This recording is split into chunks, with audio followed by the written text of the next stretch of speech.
اللہ کے نبی صلی اللہ علیہ وسلم نے فرمایا کہ جب کوئی قوم ناپ تول میں کمی کرتی ہے تو وہ معاشی تنگی میں اور ظلم میں اور حکام کے ظلم کا شکار ہو جاتی ہے، گرانی ہو جاتی ہے، معاشی تنگی ہو جاتی ہے اور حکام کے ظلم کا وہ قوم شکار ہو جاتی ہے جب اس کے معاملات خراب ہو جاتے ہیں۔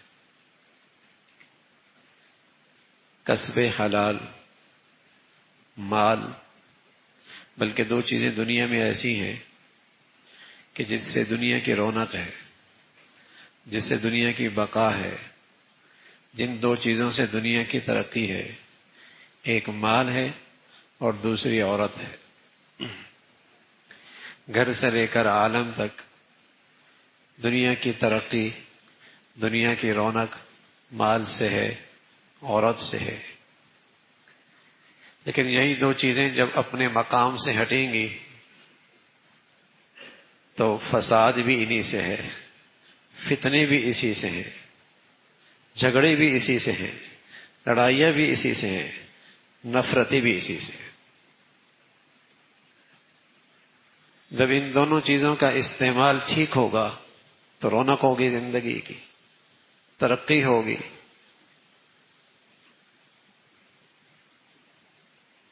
قوموں کی بقا بھی اسی میں ہے۔ تو آج پہلی چیز ہم لیتے ہیں مال۔ مال کا معنی حلال مال۔ قرآن کی ایک لفظ ہے، فرمایا بالباطل ولا تأکلوا اموالکم بینکم بالباطل، تم آپس میں ایک دوسرے کا مال ناحق مت کھاؤ، ناحق طریقے سے مت کھاؤ۔ ہر قوم اور ہر مذہب میں مال کے کچھ طریقے اچھے، کچھ برے، کچھ صحیح، کچھ غلط، ہر قوم میں ہے۔ لوٹ مار کوئی بھی پسند نہیں کرتا، چوری ڈاکہ کوئی قوم بھی پسند نہیں کرتی، لیکن مال کمانے کے صحیح اور غلط کا صحیح معیار کون دے سکتا ہے؟ کوئی انسان دے سکتا ہے؟ نہ، انسان نہیں دے سکتا۔ اگر انسان دے گا تو اپنی قوم کا بھلے کرے گا، دوسرے پہ ظلم کرے گا، اپنے معاشرے کی تعمیر کرے گا، دوسرے کو فساد ادا کر دے گا، اپنا خیال رکھے گا، دوسروں کو اجاڑ کے رکھ دے گا۔ صحیح غلط کا معیار شریعت دیتی ہے، وحی کے ذریعے معلوم ہوتا ہے، اللہ دیتے ہیں کہ یہ طریقہ صحیح ہے یا غلط ہے۔ ورنہ اگر ہمارے ہاں چوری ڈاکہ غلط ہے اور ہمارے ہاں شراب بیچنا غلط ہے، سور بیچنا غلط ہے، تو بعض قومیں ایسی بھی تو ہیں جن کے ہاں سور کا کمائی حلال ہے، جن کی معیشت سور پہ چل رہی ہوتی ہے، شراب پہ چل رہی ہوتی ہے، نشہ آور دواؤں پہ چل رہی ہوتی ہے۔ لیکن صحیح اور غلط کا معیار کون دے سکتا ہے؟ صحیح اللہ، جو علیم ہے، جو خبیر ہے، جو حکیم ہے، اور جس کے سامنے ساری انسانیت کے مصالح ہیں، اور جس کے سامنے ساری انسانیت کی فلاح اور کامیابی ہے۔ اس نے وہ ایک ضابطہ دیا ہے نا۔ ورنہ کتنے ایسے ہیں جہاں بہت سارے ایسے طریقے جس سے انسانیت آئے روز ہلاکت کی طرف جا رہی، ان کے ہاں وہ سارے طور طریقے جائز ہیں، سود کے طور طریقے۔ لیکن ہماری شریعت نے بتا دیا کہ ہر وہ راستہ جو شریعت کے خلاف ہے کمانے کا، مال حاصل کرنے کا، وہ سب باطل ہے، اس سے انسانیت کے لیے ہلاکت ہے، بربادی ہے۔ چاہے وہ سود کا طریقہ ہو، چاہے وہ رشوت کا طریقہ ہو، چاہے وہ چوری اور ڈاکہ ہو، چاہے وہ غصب ہو، چاہے وہ خیانت ہو، چاہے وہ لوٹ مار ہو، چاہے وہ بددیانتی ہو، چاہے وہ ملاوٹ ہو، جتنے طریقے شریعت سے راستے سے ہٹ کے ہیں وہ سب ناجائز ہیں، وہ سب غلط ہے۔ تو رسول اللہ صلی اللہ علیہ وسلم کی اپنی تعلیمات کا ایک بڑا حصہ اسی پر ہے کہ آپ کی امت حلال کھائے اور حرام سے بچے، حلال کھائے اور حرام سے بچے۔ ایک موقع میں فرمایا میری امت میں سے جس نے حلال کھایا اور سنت میں عمل کیا اور کسی کو ایذا اور تکلیف نہ پہنچائی جنت میں جائے گا۔ صحابہ بیٹھے تھے، کہنے یا رسول اللہ اب تو ایسے لوگ بہت ہیں۔ فرمایا ہاں، آنے والے وقتوں میں ایسے لوگ ہوں گے ضرور، لیکن بہت تھوڑے ہوں گے کہ زندگی سنت پر ہو، حلال کھانے والا ہو اور کسی کے لیے ایذا کا باعث بھی نہ بنے۔ فرمایا وہ جنت میں جائے گا۔ حضرت سعد کہنے لگے یا رسول اللہ میرے لیے دعا فرما دے کہ اللہ رب العزت مجھے مستجاب الدعوات بنا دے، میری دعائیں قبول ہو۔ تو آپ علیہ الصلوۃ والسلام نے فرمایا سعد اپنی کمائی حلال کر لو، اپنا لقمہ حلال کر لو، اگر تمہارا کھانا پینا حلال ہوگا اللہ تمہاری دعائیں قبول فرمائیں گے۔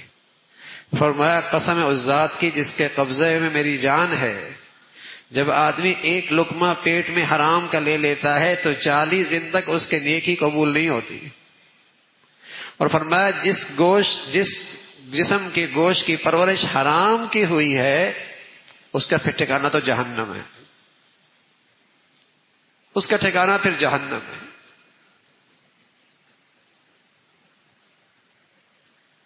تو حلال کا تعلق ہے انسان کے اعمال سے، اخلاق سے۔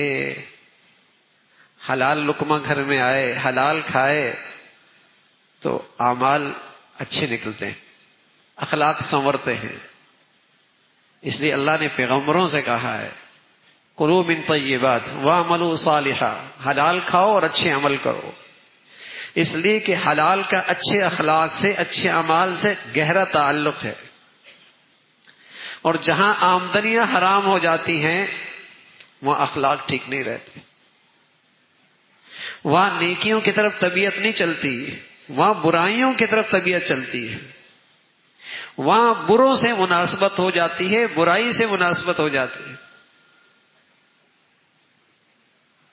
تو لقمہ حلال سچ یہ ہے کہ ہماری ساری دینی زندگی کی روح ہے، اس لیے کہ حرام کمایا عبادت قبول نہیں، حرام کمایا صدقہ قبول نہیں، حرام خرچ کیا برکت کوئی نہیں، حرام بیٹوں کے لیے چھوڑا، آپ علیہ الصلوۃ والسلام فرمانے لگے اولاد کے لیے مال نہیں چھوڑا، جہنم کا توشہ چھوڑا۔ یہ اولاد کے ساتھ کوئی خیر خواہ نہیں کہ ڈھیروں دولت چھوڑ کے گیا لیکن ساری حرام کی ہے، سود کی دولت ہے، رشوت کا پیسہ ہے، ناجائز پیسہ اکٹھا کیا ہے، دوسروں کا ناحق مال اکٹھا کیا ہے، دوسروں کی ناجائز چیزوں پہ قبضہ کر رکھا ہے، یہ مال نہیں چھوڑا، فرمایا جہنم کا توشہ چھوڑا ہے۔ کل بارگاہ خداوندی میں اللہ کے نبی صلی اللہ علیہ وسلم فرمانے لگے کہ آدم کے بیٹے کا پاؤں معاشر کے میدان سے ہٹنے نہیں پائے گا جب تک کہ چند سوالوں کا جواب نہ دے پائے گا۔ ایک سوال یہ ہوگا عمر کہاں گزاری، جوانی کہاں پرانی کی، اپنے جاننے پر عمل کتنا کیا، اور دو سوال مال کے متعلق ہیں، من این اکتسب وفیما انفق، مال کمایا کہاں سے، خرچ کہاں کیا ہے، کمایا کہاں سے، خرچ کہاں کیا ہے۔ مال اللہ کی نعمت ہے، تعمیر سے اس سے قومیں تعمیر کیا کرتی ہیں، معاشرہ کی تعمیر ہوتی ہے، قومیں ترقی کیا کرتی ہیں، لیکن جب ان کا استعمال ہی غلط ہو، کمانا ہی غلط ہو، خرچ ہی غلط ہو، پھر فساد ہے، اس مال پھر فتنہ ہے، پھر اس سے ہلاکت ہے۔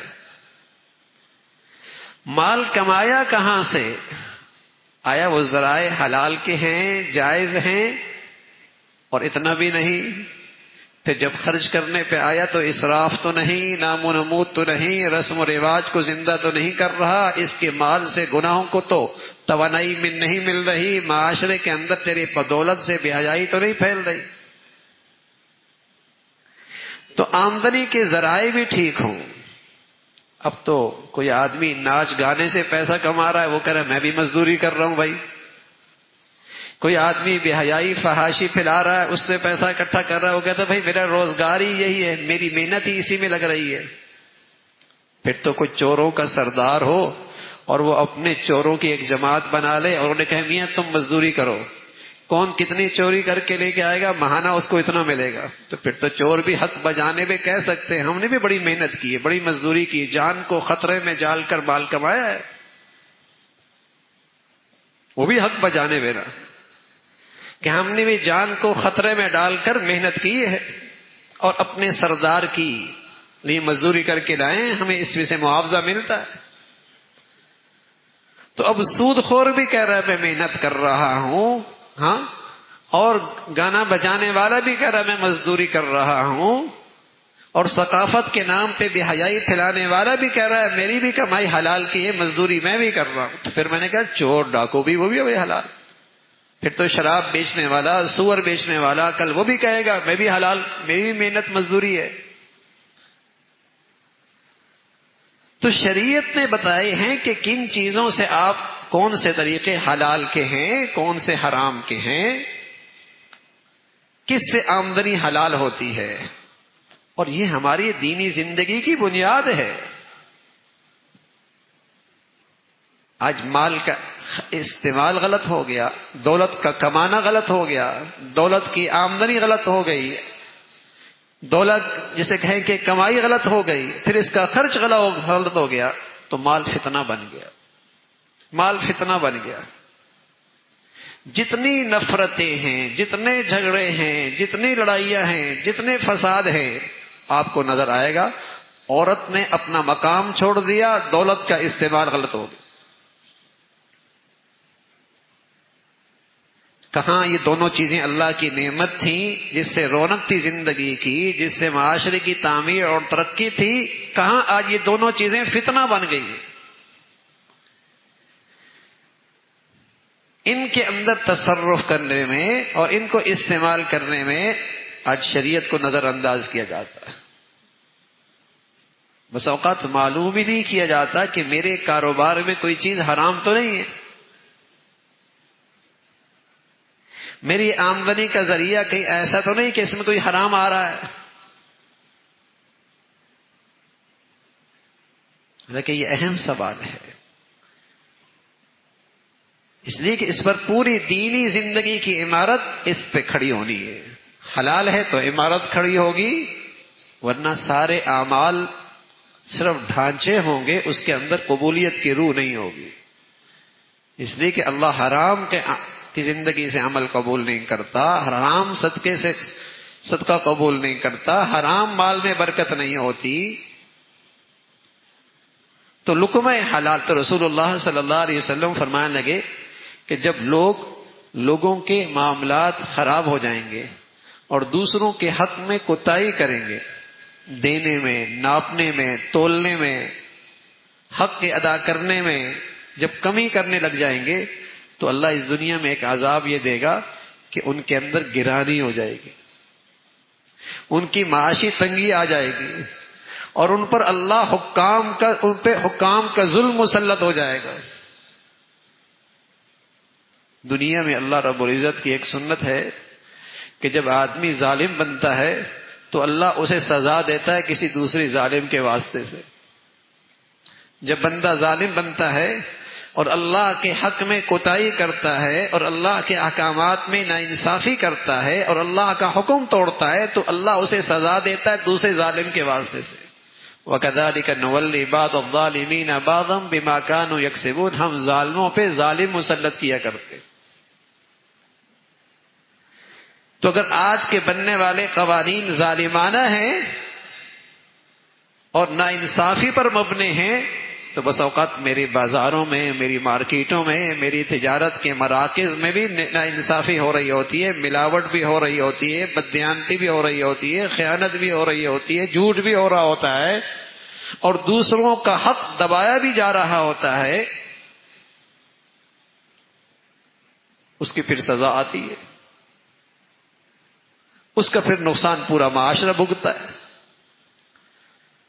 تو ہمارے دین کا ایک بڑا حصہ اس پر ہے کہ مسلمان حلال کمائے اور اپنا حق لے، دوسروں کے حق پہ نظر نہ ہو، دوسروں کا حق غصب نہ کرے۔ بڑی زیادتی ہے ہمارے معاشرے میں، بیٹیوں کے حق نہیں ملتے، بہنوں کے حق نہیں ملتے، کمزوروں کو حق نہیں ملتے، چھوٹے بھائی کو حق نہیں ملتا، ماں کو بسا اوقات حق سے محروم کیا جاتا ہے، لیکن نہیں سوچتے کتنے دن تک زندہ رہے، اور زندہ رہ بھی رہا اکٹھا کر لیا تو برکت کون سی ہے؟